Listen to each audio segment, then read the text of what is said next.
Hi friends, welcome back to my channel, or welcome to my channel if you're new here. My name's Lainey. Today we're going to be talking about capsule wardrobe details that I feel like people miss. So what I mean by this is, like, when you go through a wardrobe essentials list, it will always say blue jeans, a white t-shirt, a trench coat, and a leather jacket, you know, just normal basic things. So the things I wanted to talk about were those items. So I want to talk about jeans and trench coats and all those things, but I want to talk about the little details that make these outfits look good, or these pieces look good and stand out. I feel like we've all seen, you know, Pinterest photos of a girl in blue jeans and a white t-shirt, and then you go home and you try to put on your blue jeans and white t-shirt and think, like, why does it not look like hers did? And there's these details that maybe people who aren't super into clothes or fashion tend to miss, or maybe you do notice, but you just don't think that they make as big of a difference as they do, or impact as they do. I'm here to talk about those things that I look for in these pieces to make sure that I can put on blue jeans and a white t-shirt, or, you know, any variation of these basic outfits and make it look fashionable.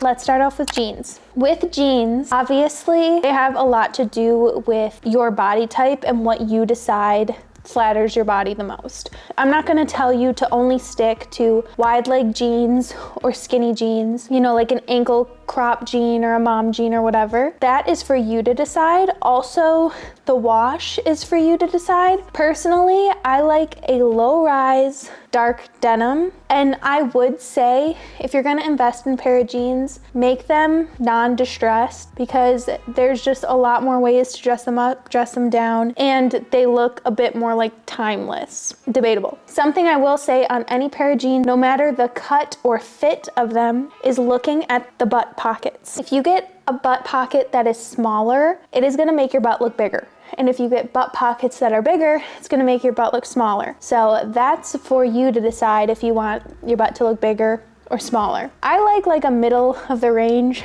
butt pocket. I don't like them super small, mostly because I just don't think it's as flattering on me. I like the butt pockets to almost take up the entire butt of the jean, so I guess kind of bigger. But what I will say, when thinking of a Wrangler or like a Levi's jean that always makes people's butts look so good, like the vintage ones, what it is the angled pockets.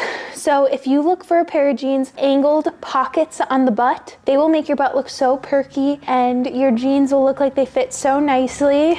They are a 10 out of 10. So make sure you're looking at those butt pockets. With the wash, while you can pick whatever color wash you want, I do suggest picking one that doesn't have like an acid wash or kind of a fade to it. To me, this can make the denim look not only cheaper, but also a little bit dated. I think if you pick a lighter wash denim, just picking one that's all one color, that doesn't have like a lighter knee on the front or something like that, it just looks more expensive. And then again, with a darker denim, make sure it's one that's all one cohesive color or wash or something like that. Maybe even if you find a pair of vintage denim that isn't the right color or all one color, you could always get like RIT dye and dye them and see how that works out. Take that with a grain of salt. And then something else I always look for is the stitching. I like the stitching to be apparent, whether it's a contrast stitch. So if it's a really dark denim, having a lighter or white stitch I think is a really cute and fun look. That's a little bit more trendy. I think it's cute.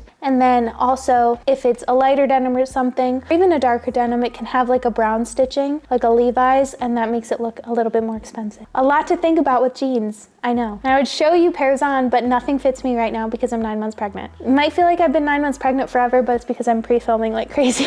The next thing I want to talk about are trench coats. There are like 2 types of trench coats that could go in a capsule wardrobe. You could have one or the other or both. The like original trench coat I think of is kind of like the British London like aesthetic coat that is a lot thinner. It almost feels like a raincoat, and they normally have like a little tie that goes around the waist and you can cinch it in. It kind of has this like back flap and a lot of buttons and then a collar. I don't have too much to say about those trench coats. I don't really think you can go wrong with them. I've never seen one where I'm like, it's not giving what it needs to be gave. But what I will say is I think an oversized version, and the longer the better, will make it look more like Pinterest fashion girly. Okay, then the other type of trench coat is like a wool trench coat. I have 2 of these and I love them so much. I have one in a camel color and a black color. I don't think you can go wrong with any color. But again, with these, picking one that is a bit more boxy, I think is a lot more of a high fashion look than a more fitted one. And then also picking one that almost goes down to your ankles or goes to your ankles instead of one that hits right below your butt. I think one that hits right below your butt, I don't know, it just doesn't give that same high fashion or like fashionable element that a longer oversized one can give. And I get it if that's like not your style, but I would say if you don't like oversized, to maybe just even stay away from the trench as a whole and go for a jacket that should be more cropped and fitted. Okay, next thing are sweaters and crew necks. Again, I'm somebody who likes a bit of a more oversized feel, and I feel like an oversized feel to a sweater or a crew neck can be really hard to like perfect and make it look like that like Scandinavian, throw it on with a pair of jeans and sneakers, cool girl, Pinterest aesthetic. So what I look for in a crew neck, literally have one on right now. This one's actually from Aritzia, but I have a few from Hanes that tend to give like the same effect, is look at where the sleeves start. It's like a drop shoulder. If this was a fitted crew neck, the seam would be like right on my shoulder and that would be well fitting. This is technically ill fitting because the seam is below my shoulder, but this gives it such a more slouchy and like oversized cool girl fit. So definitely you can look for that. And the other thing I look for in crew necks are the neck. I just want to make sure it's not too tight and not too loose. I like it right in between, you know, smaller than like a t-shirt neck hole, because I think it's a cute look to have your t-shirt peeking underneath. But with sweaters, I also like them to have like that drop seam shoulder. And then the bottom of the crew neck, I like it to be a bit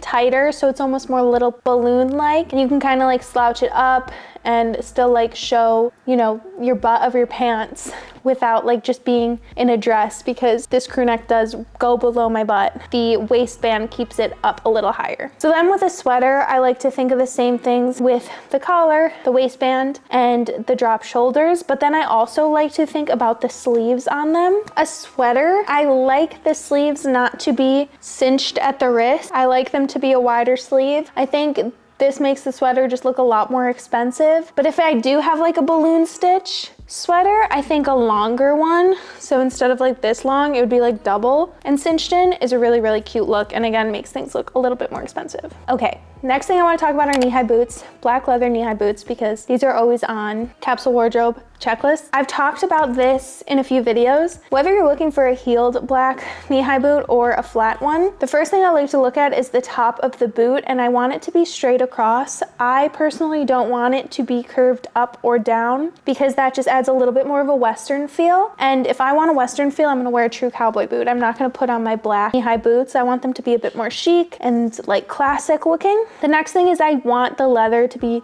able to stand on its own. I don't want a slouched leather boot look. I again think that that is something that will like go in and out of style, while a firm leather boot shaft will be a bit more classic. And that's the same thing with like the Western thing. Western goes in and out, but a straight across will be timeless for longer.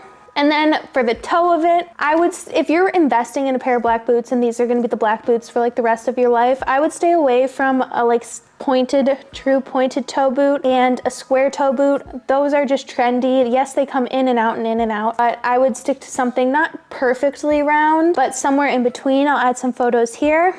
And then the height of it, above the knee boots are actually coming back, which is crazy because they were just in style like 5 years ago. But I do think below the knee is a more timeless feel. So stick with something below the knee. Even if you go a little bit shorter, if that feels more comfortable, I think that's totally okay. Okay, and finally, let's talk about the white t-shirt. So this has to do with what kind of pants you wear. If you're somebody who always wears high-waisted pants, I would consider buying a more cropped t-shirt. And if you're someone who always wears low-waisted, I would consider buying more long-fitted t-shirts. I think when your pants and t-shirt hit perfectly to each other, it looks so clean, like you know what you're doing, and it just makes sense for your outfit. I think the rest of the qualities of a white t-shirt are totally up to you. Whether you want it to be super opaque and you can wear your bra underneath and you won't see your bra through, or if you like the little bit of your bra peeking through, up to you. I like a white t-shirt with a higher neckline and more of a baby tee sleeve, almost angled up a little bit shorter. I want my t-shirt to be perfectly in between fitted and loose. That's just something I look for. And then the seam on the t-shirt, I do want it to fit perfectly and hit right at my shoulders. I think that's all I want to talk about today because I can blab so much about like little key details of these elements and I don't want to bore you. If you guys want a part 2 to this video, let me know. Or if you have any like questions about certain pieces that you just feel like don't work on you, like the way they work on influencers or celebrities or Pinterest girlies, whatever, let me know in the comments below. Make sure to like, comment, and subscribe if you want to, and I'll see you guys in a few days. I love you the absolute most. Bye.